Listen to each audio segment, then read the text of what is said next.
This episode of Trifles is brought to you by the Baker Street Journal, the leading publication of Sherlock Holmes scholarship since 1946. Find them online at bakerstreetirregulars.com. And by supporters like you.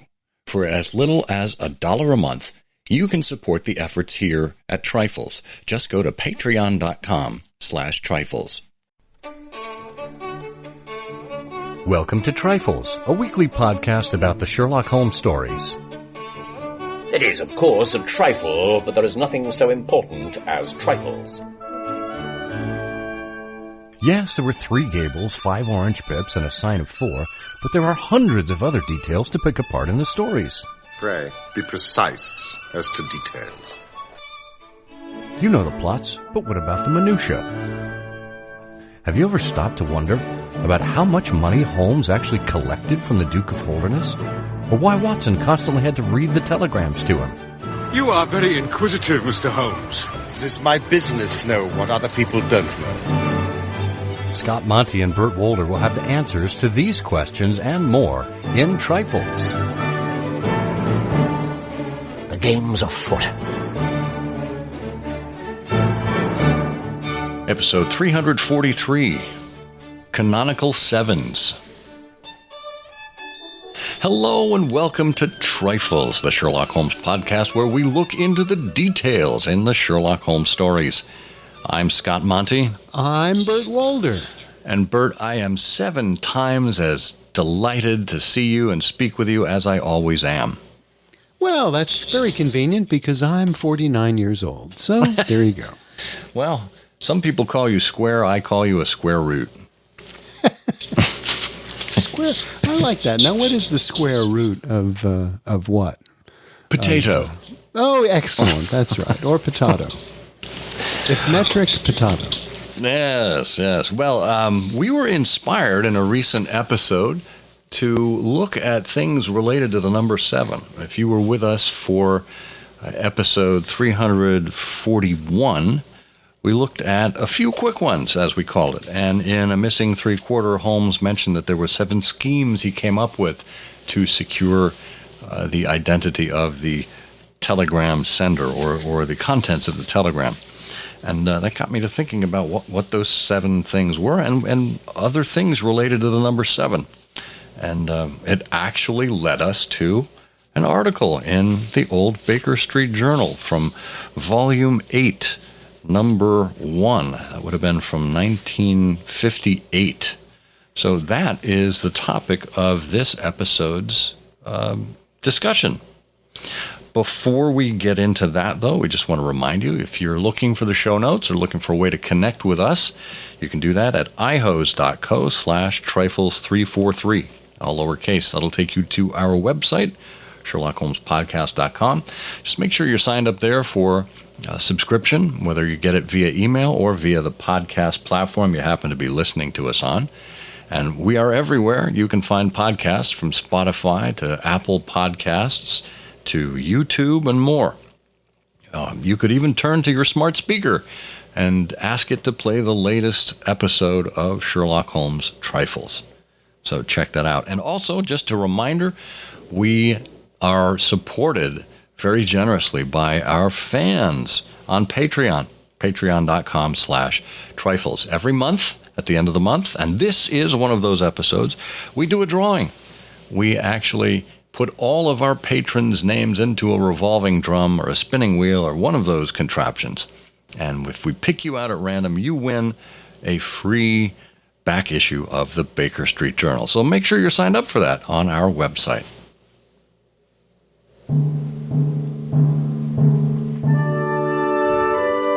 Okay, Canonical Sevens. You know, 7's a pretty lucky number, Bert. And since this is July, the 7th month, and we know, of course, that Conan Doyle himself died on the 7th day of the 7th month of 1930. I thought it was all too appropriate that we pull out Ruth Buchholtz's article in the Baker Street Journal, 77 Canonical Sevens. That's a lot of 7s. When was issue 77 of the Baker Street Journal? That's what we should be thinking. That's a good question. Are we up to issue 77 yet? I don't know. You know what? I'll tell you what. My summer issue just arrived in the mail. We're going to do. Oh, it's great. It's a great issue, by the way. Yeah, we're going to do a live opening here. I've got it here right in front of me. There we go. It's volume 73, number 2. 73. Oh, we've got 4 more years before we get to volume 77. But what was the 77th issue of the Baker Street Journal? That's the question. See, now I have to do math, and this isn't... Well, look, give me... Now, the interesting thing here, there are a couple of interesting things here in addition to the number of the Baker Street Journal. One is the number 7.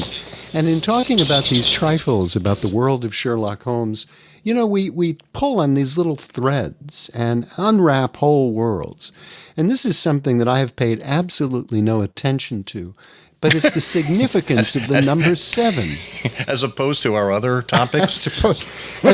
And it turns out that there's a river, an ocean, a Niagara of interesting things about the number 7.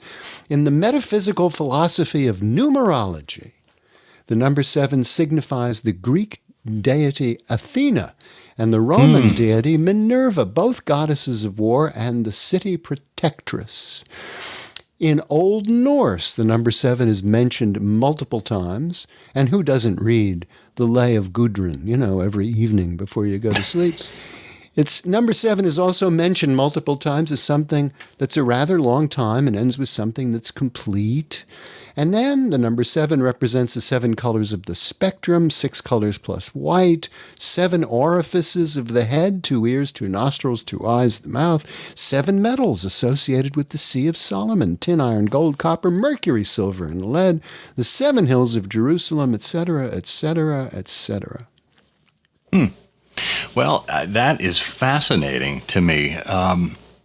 And when we think about Near Eastern and even Hebrew culture, as we look at the numbers in the Bible, we're told that the number 7 was symbolic and it communicated a sense of fullness or completeness. So how appropriate then that we should discover, it's probably one of the most prominent mentions of the number 7 in the canon, that Mycroft Holmes was 7 years older than Sherlock. Yes. We talk about a sense of fullness or completeness. Yes, and of course Sherlock Holmes had a 7% solution of cocaine. Now, I wonder if 7% was a common dilution of the drug at the time, or if there was some other significance to it. Oh, good question. Well, as a medical man, Conan Doyle, would have been precise about that. But I have no idea. Yeah. I'm sure in the writings about the appearance of cocaine in the cases of Sherlock Holmes, I'm sure someone has observed whether or not that was, mild, strong, mild, medium, normal, strong, mild, medium, whatever. Yeah. Well, as long as we are on the topic of fullness and completeness, Holmes came to Watson and noted that he was 7 pounds, actually 7.5 pounds heavier than when he saw him last. And Watson said, no, just 7. And Holmes thought it was slightly more. Slightly more. Which story was that in? That was in the great case where Holmes goes to the carnival and becomes a guess your weight barker. That was the adventure of the Tubby Troubadour, I think they called it. Tubby the Tuba. Yes, no. Yeah. Scandal of Bohemia. Oh, of course. That was the very first short story. That would have been my second guess, yes. Yes, well done. Yes. 7 pounds heavier.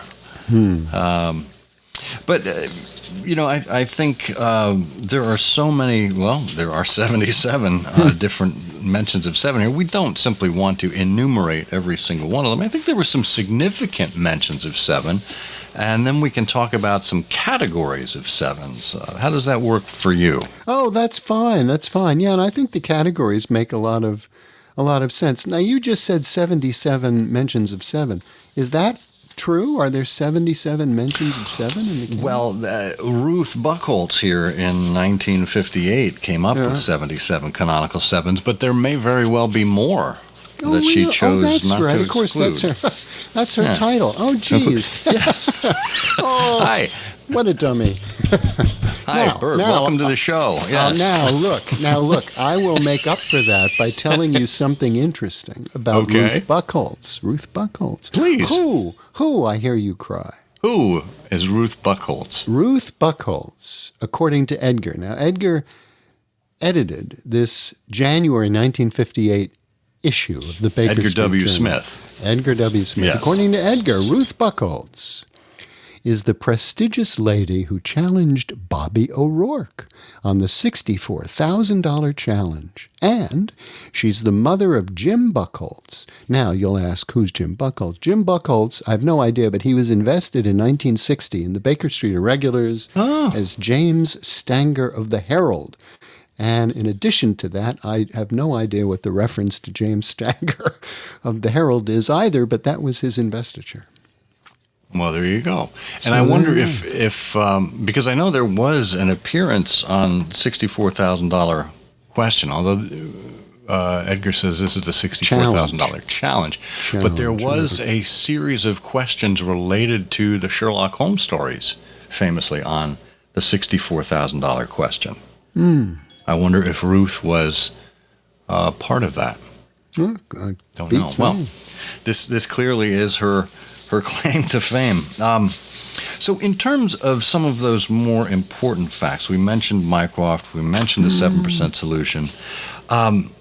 Stanley Hopkins. Yeah. Stanley Hopkins, one of the favorites of the alternative slate of inspectors from Scotland Yard.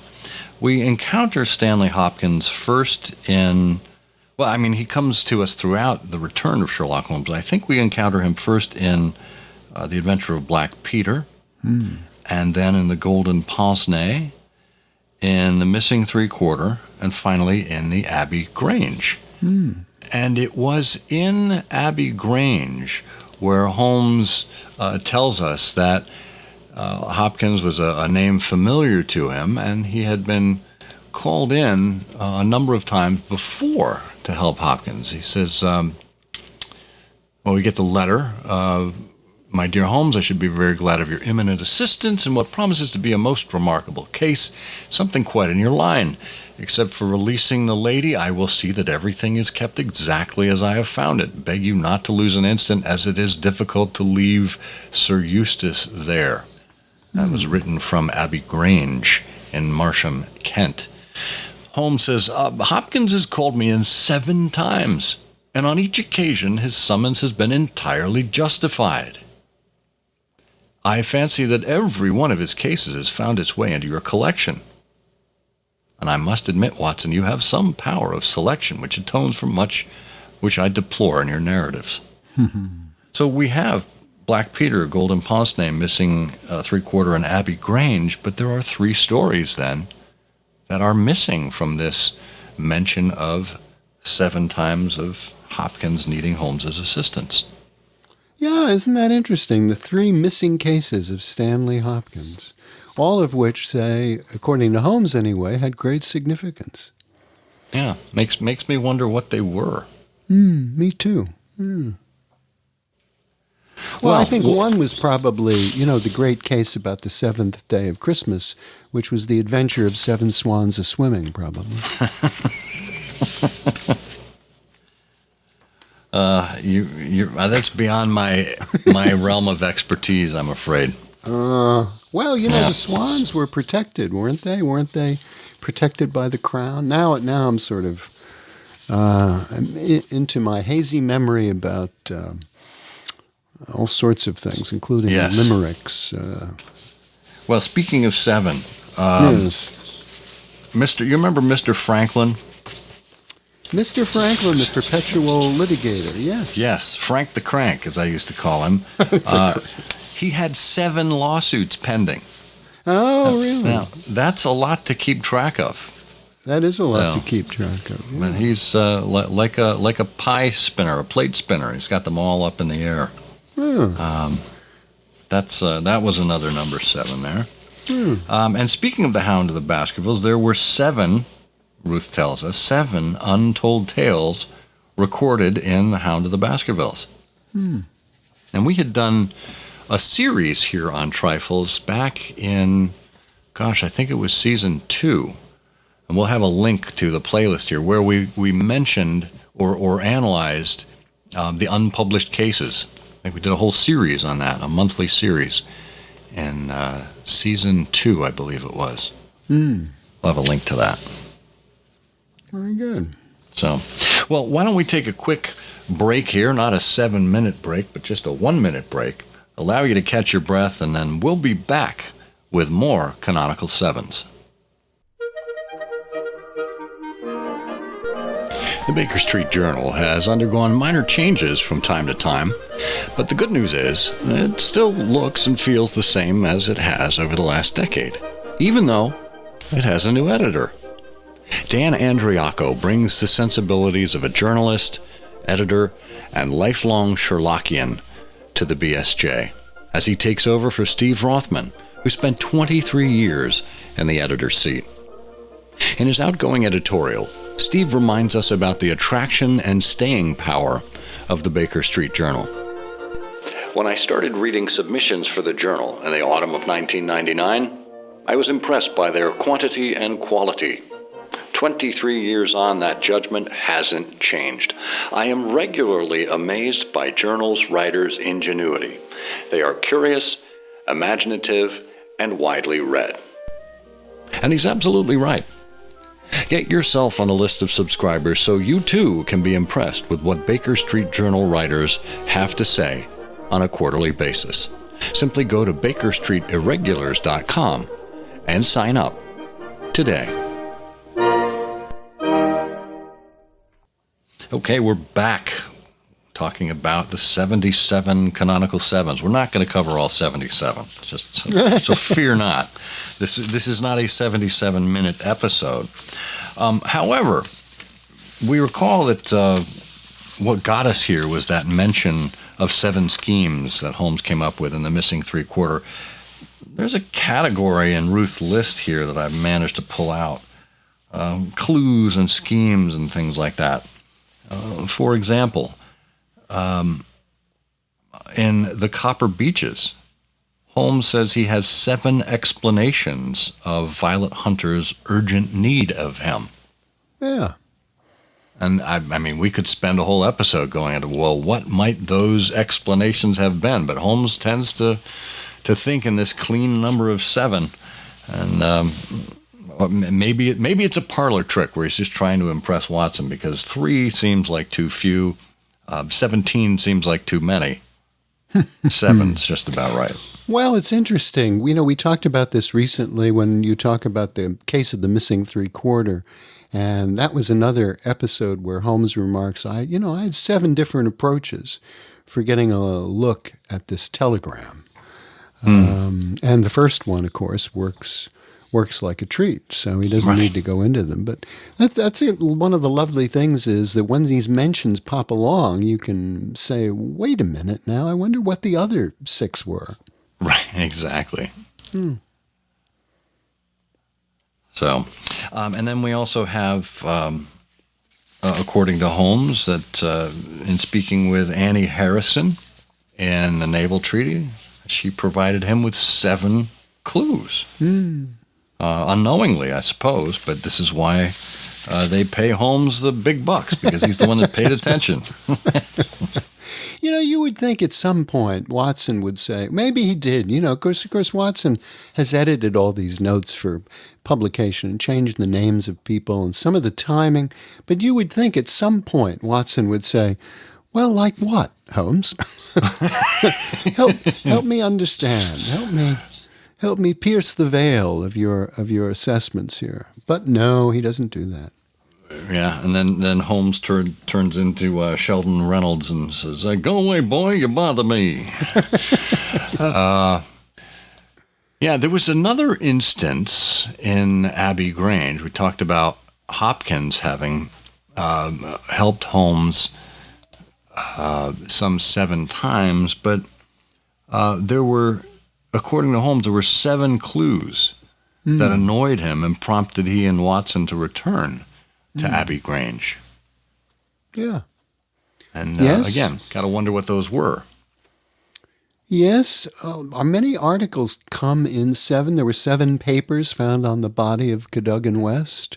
Interestingly enough, not 1, not 2, not 8, but 7. And that, if I recall, is the number of letters that von Bork sent as well. Right. In his last bow, yeah, Martha tells Holmes he sent 7 letters out. So it just pops up all the time. Yeah. Really interesting. Burleston, as we think about the moat around the Burleston in the Valley of Fear, Holmes fished 7 articles from the moat. Do we have a listing as to what those were? Not that I remember, no. No. Let me see if I can... Now, at Burleston, he didn't fish any... Did he fish... Did well, he this actually is what, fish something? This is what out of... Ruth tells us. Well, I don't want to impugn her accuracy or character. But I don't remember Holmes himself fishing anything out of Well, he did get the... He used the crook of his umbrella, if I'm not mistaken, to fish the dumbbell from the moat. He said the idea was at least worth testing. So with the help of Ames, who admitted me to the rooms, and the crook of Dr. Watson's umbrella, I was able last night to fish up and inspect this bundle.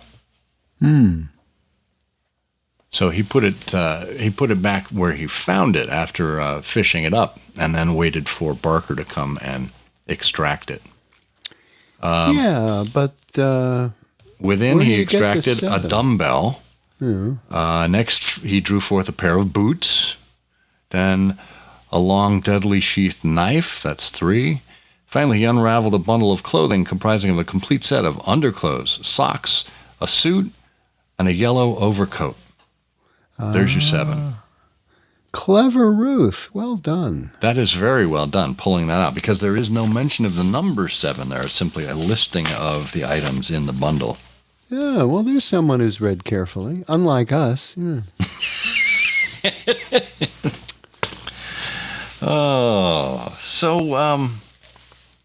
I mean, look, there's lots of mentions in terms of weights and measures. I mean, you can look at 7 minutes, hours, days, weeks, months, etc. Here's an interesting one. For 7 hours daily, Neville Sinclair begged on Threadneedle Street. That's a full day. Well, and we know that because, of course, he punched the beggar's time clock every day. Well, it makes you wonder if he worked, 3 hours around the morning rush hour, took the afternoon off, and then 3 hours again in the early evening. 3 or 4 hours. Interesting. 7 splatters of mud on the left arm of Helen Stoner's jacket. Yeah, that dog cart pattern. Yeah, well, that is rather a lot of mud. Poor old Helen. Yeah. Yeah. 7,000 pounds that the Worthington bank robbers stole. That's a lot of do-re-mi. That is a lot of money. Yeah. Yeah, and then as you say, a lot of things happen at 7 p.m. during the canon. 7 o'clock, Holmes and his friends set out to overtake the Aurora.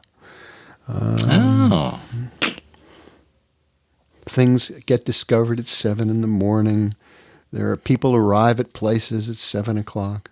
Grant Munro's pipe is worth 7 shillings. Is that it? That's the one that had been repaired, wasn't it?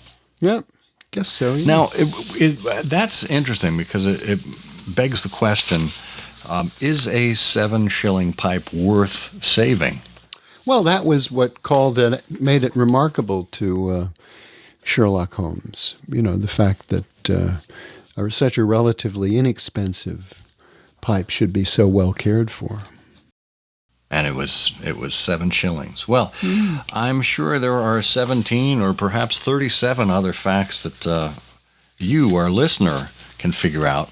But in the meantime, we have the drawing that we promised for the back issue of the Baker Street Journal. We have a lovely prize wheel that we've wheeled into the studio here.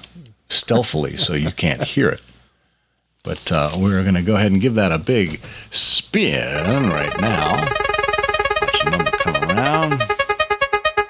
And land on number 8, which looks like it goes to, well, this is awkward, to Badger Link. I don't know exactly who that is, but congratulations, Badger Link. We do have your email address, so we'll get in touch. That's an interesting code name there on Patreon. So we will send that back issue of the Baker Street Journal out to you. Thank you for that. And if you would like to join the likes of Badger Link and the other folks that have won this season, please just join us at patreon.com/trifles for as little as $1 a month. You can have access to these shows advertising free and have your name automatically submitted as part of the drawing. Well, Bert, I think that wraps up just about everything we have to say that's of note about the number 7. Well, I completely agree. I affirm your choice. I'm in the affirmative. I go along with your point of view. I think that's a great approach. I don't object at all, and I have nothing more to say. So there are 7 useless comments about that decision. And that is certainly a trifle. It is, of course, a trifle, but there is nothing so important as trifles. Please join us again next week for another installment of Trifles. Show notes are available on SherlockHolmesPodcast.com. Please subscribe to us on Apple Podcasts and be sure to check out our longer show, I Hear of Sherlock Everywhere, where we interview notable Sherlockians and share news of the Sherlockian world. You've taken my breath away, Mr. Holmes. Well, I can strongly recommend a 7% solution of cocaine.